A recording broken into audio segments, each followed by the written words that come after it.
네, 신앙은 나와 하나님과의 인격적인 만남에서 시작이 됩니다. 그러나 이것은 언제까지나 개인적인 신앙으로 끝나지 않습니다. 이 신앙은 반드시 함께 구원받은 공동체의 관계로 발전해야 합니다. 그리고 이 공동체의 관계는 아직도 하나님을 모르는 자들에게 생명의 빛으로 비추어지고 또 나타나져야 하는 것입니다. 그런 의미에서 하나님께서 이스라엘 백성들에게 십계명만 주지 않은 것에 대해서 우리는 감사해야 됩니다. 하나님께서는 그 백성들 안에 구체적인 관계에 대해서 계명을 주셨어요. 이것이 본문 이하에 나오는 여러 구체적인 계율들입니다. 그 중에 제일 먼저 나타난 것이 노예에 대한 계율입니다. 하나님께서는 원론적인 십계명만 주시고 피를 뿌려서 언약을 세우게 하지 않으셨어요. 그렇게 하셨더라면 너무나 쉬웠을 겁니다. 그러나 하나님께서는 아주 구체적인 여러 규례들을 주셨습니다. 이것은 십계명과 똑같이 이스라엘 백성들의 생사에 직결되는 하나님의 언약입니다. 자, 이 노예 계명의 특징이 뭐예요? 이것은 히브리 노예들은 영구적인 노예가 될 수 없다는 거예요. 한 번 노예는 영원한 노예, 이것은 안 된다는 거예요. 히브리 노예는 오직 6년 동안만 노예 생활을 하고 7년째가 되는 해에는 반드시 해방시켜줘야 한다는 겁니다. 그리고 무조건 해방시키라고 하신 게 아니라 거기에서 파생되는 여러 가지 문제들에 대해서도 자세하게 정해 놓으셨습니다. 예를 들면 남자 혼자 노예로 들어간 경우와 가족이 전체가 같이 노예로 들어간 경우가 다를 것이고, 혼자 노예로 들어갔다가 주인이 또 결혼을 시켜준 경우도 있을 거예요. 뿐만 아니라 여자가 노예로 들어갈 경우에는 남자와는 다른 이 성적인 문제가 또 있죠. 그래서 하나님께서 이 모든 부분들에 대해서 명령을 주셨습니다. 가장 놀라운 것은 이스라엘 백성들은 서로를 영구적으로 노예로 삼을 수 없다는 거예요. 그들이 상대방을 노예로 부릴 수 있는 기간을 그 기간은 오직 6년 동안만이었습니다. 옛날의 노예는 아주 중요한 생산의 주체였어요. 오늘날도 기업에서 생산 원가에 임금이 차지하는 비중이 굉장히 높죠. 그래서 건물을 지어도 인건비 이것이 50%는 들어가잖아요. 그 이상을. 그렇기 때문에 하지만 이제 원칙적으로 우리는 이제 노예가 있을 수 없기 때문에 역시 경제에서 가장 중요한 게 자본이죠. 그래서 자본을 가지고 이제 그런 부분들을 이렇게 커버하고 대체하는 것이죠. 그렇기 때문에 자본이 회전되지 않으면 기업은 이제 쫄딱 망하는 것이고, 그래서 이제 이자율 같은 게 굉장히 중요한 문제가 되죠. 이자율에 따라서 자본이 이쪽으로 흐르기도 하고 저쪽으로 흐르기도 하고. 그렇지만 고대에서는 생산의 주체는 노예들이었습니다. 노예가 바로 자본이었습니다. 노예가 생산력이었고, 노예가 돈이었고, 노예가 자본이었어요. 내가 얼마나 부자가 될 수 있느냐 하는 것은 내가 얼마나 많은 노예를 부릴 수 있느냐, 그 노예를 부릴 수 있는 역량, 능력에 달려 있었어요. 그래서 고대에서 노예가 되는 경우는 전쟁 포로이거나 빚으로 팔리는 경우인데, 이스라엘 백성 안에서는 전쟁으로 노예가 되는 경우는 없고 모두 빚으로 팔리는 경우였습니다.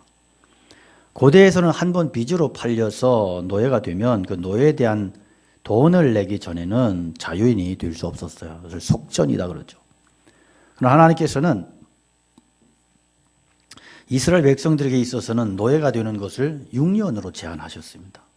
얼마나 많은 빚을 졌든지 간에 7년째가 되면 모든 빚으로부터 풀려나서 자유인이 되게 하셨어요. 2절에 네가 히브리 종을 사면 그는 6해 동안 섬길 것이요 7째 해에는 몸값을 물지 않고 나가 자유인이 될 것이며 그랬잖아요. 다른 이방인을 종으로 사면 계속 부릴 수 있으나 히브리 종을 사면 6년 동안만 부릴 수 있지 영구적으로 부릴 수 없었어요. 자, 하나님께서 이렇게 법으로 규례를 정하신 이유가 뭘까? 하나님은 그 백성들 가운데서는 손익의 원리보다 은혜의 원리가 우선되게 하셨어요. 이스라엘 백성의 존재 자체가 하나님의 은혜에 기초하고 있기 때문입니다. 하나님의 은혜가 그들을 존재하게 했기 때문이에요. 그렇다면 그 백성 안에서도 가장 중요한 원리는 역시 사랑과 용서라는 것입니다. 하나님의 백성들도 가난 때문에 어쩔 수 없이 종으로 팔릴 수 있어요. 게으른 사람들도 있을 것이고 흉년 등의 이유로 그렇게 노예로 팔린 자들도 있을 거예요. 그러나 그들의 한때의 어려움을 영구적인 상태로 머물지 못하게 하는 것이 하나님의 법이에요. 그럼에도 불구하고 그들을 용서해주고 값없이 해방시켜주는 것이 하나님의 기본 원리인 것입니다. 자, 여기에는 균형이 있다는 사실을 알아야 해요. 하나님께서 노예 제도를 부정하지는 않으셨습니다. 어떤 이유로 노예로 팔렸든지 그 책임은 본인에게 있다. 그러나 그 기간이 영구적이 아닌 것이 히브리 노예들의 특징이에요. 그는 아무 수고한 게 없어도 7년이 지나면 다시 회복될 수 있었어요. 다른 이방인의 경우에는 한번 노예로 팔리면 영구적인 노예입니다. 대대로 노예입니다. 그러나 이스라엘 백성들은 그렇지 않았어요. 오직 시한부 노예였고 일정한 기간이 지나면 회복될 수 있었습니다. 그러므로 그들에게 있어서 노예는 일시적인 징계이지 영원한 심판이 아니었습니다. 이것은 오늘날 우리 믿는 자들도 믿지 않는 자들과 똑같이 시험당하고 고통 가운데 있지만 그것이 일시적인 연단이고 징계이지 영원한 형벌이 아닌 것과 아주 유사합니다. 하나님께서는 믿는 자들에게도 고통을 주십니다. 때로는 믿지 않는 자들과 같이 취급받습니다. 기도해도 들어주시지 않는 것 같고 자신이 행한 것 잘못 때문에 아주 고통스러운 노예의 기간을 보낼 때도 있어요. 그러나 하나님께서는 영구적으로 그를 버리지 아니하십니다. 그 시련이 끝나는 때가 반드시 있습니다. 불신자들이 당하는 고통의 심판은 끝이 없습니다. 일시적으로 형편이 좋아질 수도 있겠지만 그들에게는 영원한 멸망이 선고되어 있기 때문입니다. 그러나 하나님의 백성들에게는 그렇지 않습니다. 그들도 죄성 때문에 연단받습니다. 어떤 때는 노예 같은 생활을 하기도 하고 그러나 그것은 일시적인 시한부 시련이지 영원한 심판이 아닌 것입니다. 하나님께서는 이미 안식일의 계명을 통해서 비록 종이라 하더라도 안식일에 쉴 수 있고 하나님께서 주신 안식을 누릴 수 있게 하셨어요. 특히 히브리 노예에게는 노예가 되는 것을 시한부로 정하심으로 그들을 영구적으로 비천한 상태에 있지 못하도록 그렇게 하셨습니다. 나중에 이스라엘 백성들이 극단적으로 악해졌을 때 이스라엘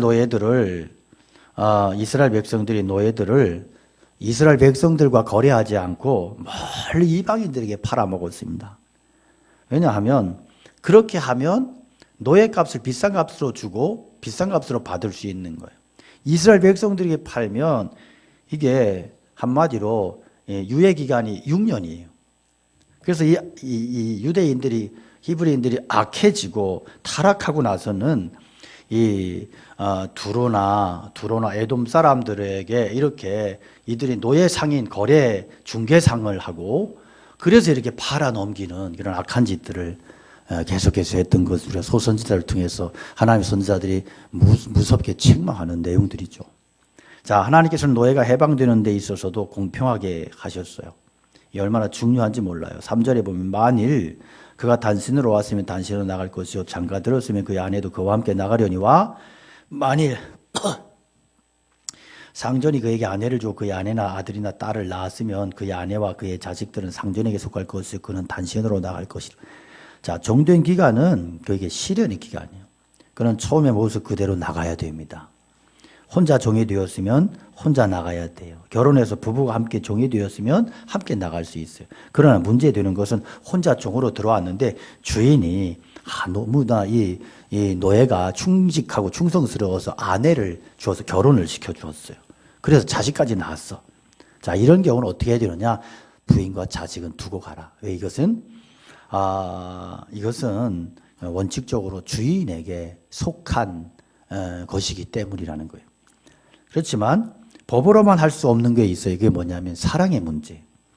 이 사람은 아내와 자식을 사랑해서 떨어질 수 없어.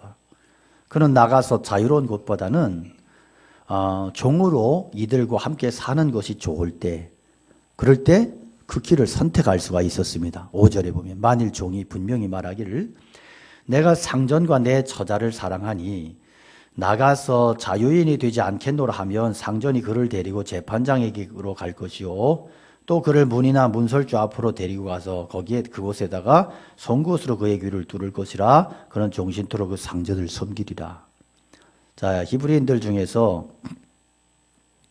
영구적인 노예가 있었어요.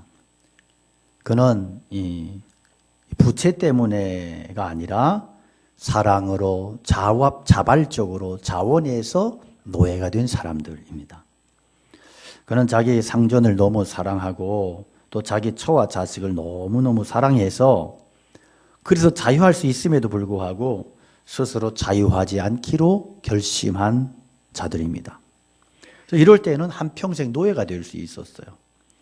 그러나 그 노예는 비천한 노예가 아니고 가장 귀한 노예요. 돈의 노예가 아니라 사랑의 노예였습니다. 그러므로 이 사랑의 노예는 모두 귀에 그 사랑의 흔적을 가지게 했어요. 그래서 그 사랑의 흔적이 뭐냐면 이렇게 문 기둥 같은 데다 대고 이렇게 귀보를 대고 거기에 송곳으로 빵 쳐가지고 뚫러서 고리를 끼는 거예요. 뭐 요즘에 여자들 뭐 이게 잘 하잖아요. 딸깍 이렇게 해갖고 빵꾸 뚫려가지고 여기다 뭐 이렇게 이게 쇠붙이 같은 거 끼워 놓고 뭐 이래가지고 한참 지나서 이거 굳으면 그 돌려 빼가지고 거기다 끼고 다니잖아요. 어떤 사람은 막 한 1kg는 달고 다니더라고. 귀부를 찢어지고. 그래서 그런 사람 보면 야 정말 지독한 사랑의 노예구나 이런 생각. 그런데 이 송곳으로 귀를 뚫는 것은 이건 억울함의 비천함의 상징이 아니라 이건 자랑스러운 거예요. 이건 사랑의 노예예요. 그들은 노예가 될 필요가 없음에도 스스로 사랑 때문에 노예가 된 사람들. 이 노예의 표시는 그들을 비참하게 하는 것이 아니라 오히려 다른 노예들에게 부러움의 대상이고 떳떳함의 상징이고 송곳에 찔릴 때의 잠깐의 고통보다 비교할 수 없는 더 아름다운 사랑인 거예요. 겉으로 볼 때는 분명히 노예야. 그러나 그 안에는 자유인들이 미처 가지지 못한 사랑이 충만했습니다. 여러분, 귀가 송곳으로 뚫린 노예는 예수 그리스도에 대한 중요한 예표가 되고 또 그리스도인들이 누리는 자유의 성격이 어떠한가 하는 것을 잘 보여주고 있습니다. 여러분, 예수 그리스도는 노예가 될 필요가 전혀 없으신 분이셨어요. 하나님과 똑같은 영광과 존귀를 가지신 분이세요. 그러나 주님께서는 종의 형상을 입으셔서 사람이 되셨고 또 그것도 부족해서 우리를 영원히 사랑하시고 우리와 영원히 결합하시기 위해서 스스로 그 육신을 송곳처럼 날카로운 십자가에 찔리시고 뚫리셔서 상처를 받으셨습니다. 그리스도께서는 영원히 육신을 가지고 계실 뿐 아니라 그 몸의 상처도 영원히 가지고 계십니다. 그럼 우리를 사랑하심으로 영원히 종이 되겠다는 의사표시를 하시고 법정으로 끌려가셔서 거기서 십자가에 처형을 당하셨습니다. 부활하신 이후에 도마가 보았을 때 주님께서는 그 찔리신 상처를 자랑스럽게 내보이셨습니다. 앞으로 주님께서 다시 오실 때에도 우리는 그 주님의 영광스러운 나를 사랑하신 그 상처를 볼 수 있을 거예요. 주님은 그 상처를 없애려고 하시지 않을 거예요. 우리가 그 앞에 나갈 때마다 자랑스럽게 그 상처를 보여주실 거예요. 이것이 너를 향한 내 사랑이라고. 여러분, 이것이 우리에게 얼마나 큰 위로가 되고 기쁨이 되는지 몰라. 여러분, 이것을 그 노예의 가족들의 입장에서 생각해 보십시다. 이제 아내는 남편이 떠날 때가 됐다는 걸 알아. 남편은 다시는 이 지긋지긋한 종의 생활을 하려고 하지 않을 거예요. 어린 자식이 있다면 그도 잘은 모르지만 아버지가 언제 자기를 떠날지 모른다는 불안한 생각을 늘 가지고 있을 거예요. 그런데 어느 날 아빠가 들어오는데 귀에 상처를 가지고 들어오는 거예요. 피를 흘린 흔적이 있는 거예요. 이건 뭐예요? 내가 너희를 떠나지 않는다는 사랑의 증표인 거예요. 아내나 자식이 그 귀뚫린 아버지를 보면서 얼마나 감격하겠어요. 얼마나 좋겠어요. 아마 다른 사람들이 너희 아빠의 가장 매력이 뭐야? 당신 남편의 제일 매력이 뭐야? 이렇게 묻는다면 뭐라고 대답할까요? 귀에 난 빵꾸야. 그렇게 대답하지 않겠습니까? 귀에 있는 흉터라고. 그렇게 대답할 거예요. 자랑스럽게 대답할 거예요. 가장 매력적인 것은 그의 훤칠한 키나 잘생긴 얼굴이 아니에요. 똑똑한 머리가 아니에요. 영원히 나를 사랑해서 버리지 않고 혼자 도망치지 아니하고 스스로 종이 되겠다고 약속한 그 귀의 사랑의 상처일 것입니다. 여러분, 오늘 우리들에게 예수 그리스도의 가장 귀한 부분이 어디일까요? 물론 그 손과 발에 있는 상처입니다. 그래서 우리는 손과 발에 상처, 십자가를 이렇게 걸어놓고 그렇게 우리는 하나님을 예배하고 그렇게 하나님 앞에 주님을 믿고 따르는 것입니다. 이 상처는, 이 십자가는 영원히 우리를 버리거나 떠나지 않고 영원히 우리와 나와 함께 하시겠다고 하는 증표의, 약속의 증표인 것입니다. 한 번 상처받으면 다시는 취소될 수가 없어요. 이것이 얼마나 우리를 든든하게 하는지 몰라요. 그리스도인은 누구든지 죄에서 해방된 자유인입니다. 그러나 참된 자유를 사용할 때가 언제입니까? 자기 자유를 사용하지 않고 스스로 종이 될 때예요. 자기가 얼마든 잘 될 수 있음에도 불구하고 스스로 귀에 구멍을 내서 영원히 종이 되기로 했을 때 그는 가장 자유로운 사람이 되는 거예요. 그래서 여러분, 참된 자유는 내가 원하는 것을 할 때가 아니에요. 그리스도인의 참된 자유는 나의 자유를 반납하고 스스로 종이 되어 주인 되신 그리스도를 위해서, 그분께서 맡기신 사명을 따라서 남을 위해서, 하나님을 위해서 내가 희생하고 사랑하며 살아갈 때, 그것이 진짜 우리들이 누리는 자유인 것을 기억하시기 바랍니다.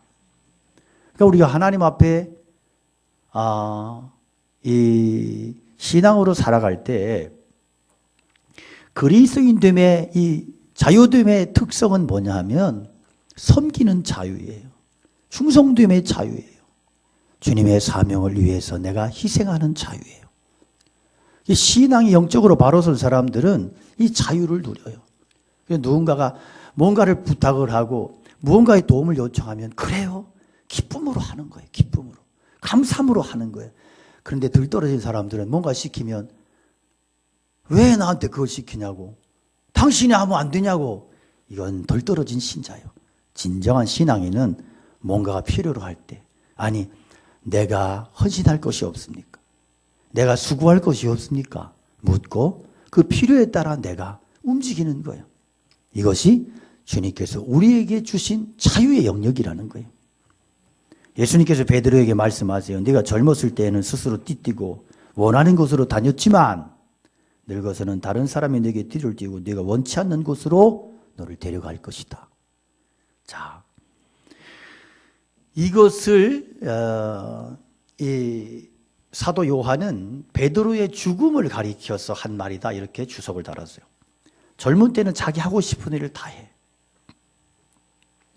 신앙이 그렇습니다. 신앙이 철이 없을 때는 자기 하고 싶은 대로 해. 자기 누리고 싶은 것을 기도해. 기도가 뭔지 몰라.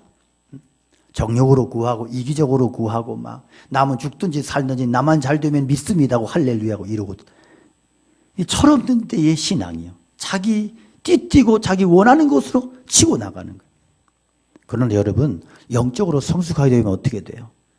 영적으로 성숙하게 되면 내 원대로 사는 게 아니에요. 다른 사람의 원을, 내가 그 소원을 따라 사는 거예요. 남이 너를 띠뛰고 원치 않는 곳으로 데려갈 것이다. 그래서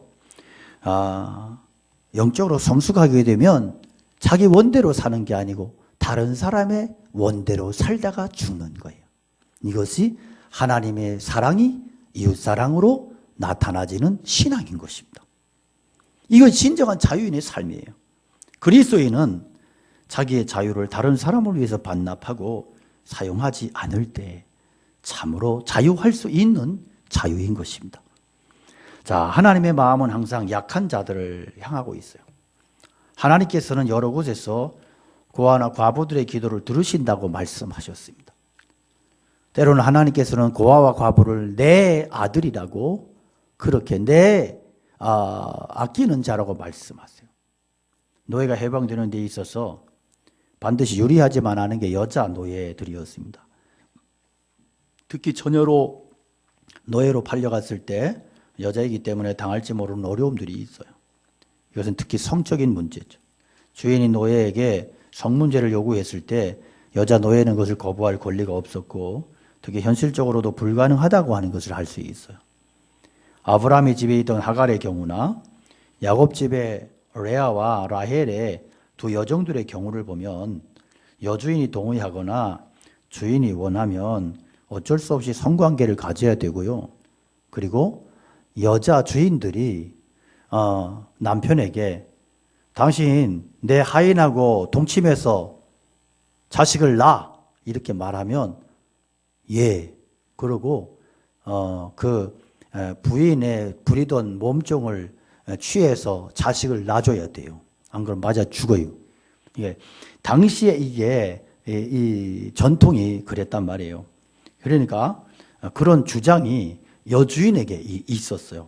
자, 그러니까 이렇게 해서 이런 여러 가지 복잡한 관계 속에서 어찌됐든 이 여자 노예는 불리해요. 그런데 7년이 됐다 그래서 무조건 밖으로 쫓아내보내면 거지가 되든지 창녀가 될 수밖에 없어요. 왜? 능력이 없으니까. 얼마든지 이것을 악용할 수가 있었어요. 함께 있을 때 첩처럼 데리고 있다가 때가 되면 그냥 대책 없이 내어보내버리면 어떻게 살아요. 그래서 하나님께서 이런 여자종의 경우에는 첩이나 며느리의 수준에서 대우를 해주라고 그렇게 하셨어요. 7절에 보면 사람이 자기의 딸을 여종으로 팔았으면 그는 남종같이 나오지 못할지며 만일 상전이 그를 기뻐하지 아니하여 상관하지 아니하면 그를 속량하게 할 것이나 상전이 그 여자를 속인 것이 되었으니 외국인에게는 팔지 못할 것이요 만일 그를 자기 아들에게 주기로 하였으면 그를 딸같이 대우할 것이요 만일 상전이 다른 여자에게 장가들지라도 그 여자의 음식과 의복과 동침하는 것은 끊지 말 것이요 그가 이 세 가지를 시행하지 아니하면 여자는 속전을 내지 않고 거저나가게 할 것이라. 하나님께서는 여자가 남자와 다르다는 거 잘 알고 계셨습니다. 여자는 단순히 기간으로만 따질 수 없는 복잡한 문제가 있었어요. 그건 여자이기 때문에 생기는 문제였어요. 딸을 여종으로 팔았으면 이미 그 딸은 팔린 집의 사람이 되어버린 거예요. 딸을 종으로 팔 정도의 집이라면 한번 팔렸다가 다시 돌아온 딸을 딸로 사랑하기 어려울 거예요. 그래서 이미 그런 권한을 박탈하셨습니다. 주인이 알아서 해야 됩니다. 그 대신 주인도 자기 마음대로 할 수 없었어요. 주인이 여종을 데리고 가기 싫으면 속전을 받고 팔 수 있었어요. 그러나 외국인에게는 팔 수 없고 살 사람이 없으면 계속 데리고 있어야 했고 만약 성관계 가졌으면 자기 부인이 있어도 의복과 음식과 성관계 요구를 들어줘야만 했어요. 이것을 원치 않으면 기간 전이라도 내보내야 했어요. 다시 말해서 자신이 없으면 아예 일찌감치 포기하라는 거예요. 자, 여러분 오늘 본문을 통해서 하나님께서 우리에게 말씀하고 계신 게 뭐예요? 그것은 하나님의 백성은 영구적으로 노예가 될 수 없다는 겁니다. 이들은 일정한 기간 동안만 노예일 뿐인 것이고 마찬가지로 우리의 시험과 고통에도 기간이 정해져 있어요. 여러분 하나님은 언제까지나 우리를 고통 가운데 버려두지 아니하신다는 거예요. 하나님께서 이스라엘 백성들에게 말씀하시는 나는 너를 애굽 땅 종되었던 집에서 인도해낸 너의 하나님 여호와다. 이스라엘 백성들은 이 사실을 잊지 말아야 됩니다. 이 은혜의 기초에서 남종이든 여종이든 함부로 내보내지 못하게 하시고 함부로 대할 수 없게 하셨어요. 여러분 성령 하나님께서 우리에게 은혜를 베풀어 주셔서 주님께서 십자가로 우리를 속량하셔서 당신의 자녀 삼아주신 그 은혜를 우리가 깨닫고 그 은혜를 가슴에 품고 그렇게 살아갈 수 있기를 축원합니다. 주님께서 친히 스스로 귀뚫린 종이 되셔서 우리를 속량하셨고 구원받은 우리는 자원함으로 주님의 귀뚫린 종들이 돼서 주님의 깊으신 뜻을 따라 살아가도록, 그것이 바로 그리스도인이 세상 속에서 누리는 자유라고 말씀하시는 것입니다. 이 은혜의 기초에서 귀뚫린 종으로 평생토록 주님만을 기쁨으로 섬기면서 그렇게 사랑의 노예로 진정한 자유의 자유인으로 살아갈 수 있는 우리 모두가 될 수 있기를 주님의 이름으로 축원합니다. 우리 함께 찬양 드리겠습니다.